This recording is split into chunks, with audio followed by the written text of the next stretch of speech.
কেন্দ্রীয় বিএনপির সহ শিক্ষা বিষয়ক সম্পাদক হেলেন জেরিন খান বলেছেন, দীর্ঘ 17 বছর বাংলাদেশের মানুষ তাদের মূল্যবান ভোট প্রয়োগ করতে পারে নাই। বাংলাদেশের জনগণ হচ্ছে বাংলাদেশের মালিক। এই মালিকানা প্রমাণ করার প্রথম ধাপ হচ্ছে তাদের মূল্যবান ভোট প্রয়োগ। দীর্ঘ 17 বছর বাংলাদেশের মানুষ ভোট দেওয়া থেকে বঞ্চিত ছিল। ইনশাল্লাহ আগামী নির্বাচনে সৎ যোগ্য যারা বাংলাদেশের উন্নয়ন করবে সেই সকল নেতাদের আমরা ভোট দিয়ে জাতীয় সংসদে পাঠানোর জন্য কাজ করব।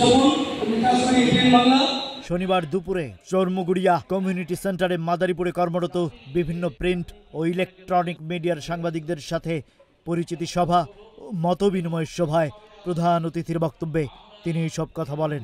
এই সময় তিনি বলেন, আমাদের ভারপ্রাপ্ত চেয়ারম্যান তারেক রহমানের বাংলাদেশে কোনো বাড়ি নেই। এই সততা আমাকে আকৃষ্ট করেছে। আমি সেই পথে হাঁটতে চাই। আমি আজ আপনাদের কাছে বলতে চাই, 40 বছর রাজনীতি থেকে আমি 1 টাকাও সুবিধা ভোগ করিনি। আগামী 40 বছরেও আমি রাজনীতি থেকে কোনো সুবিধা নেব না। আমি এই মাদারীপুরের জন্য কাজ করে যাব। আমি আমার শ্রম, আমার অভিজ্ঞতা দিয়ে আমি জাতীয়তাবাদী দল ও মাদারীপুরের জন্য কাজ করে যাব। মাদারীপুর জেলা প্রতিনিধি মেহেদী হাসান সোহাগের তথ্যচিত্রে ডেস্ক রিপোর্ট।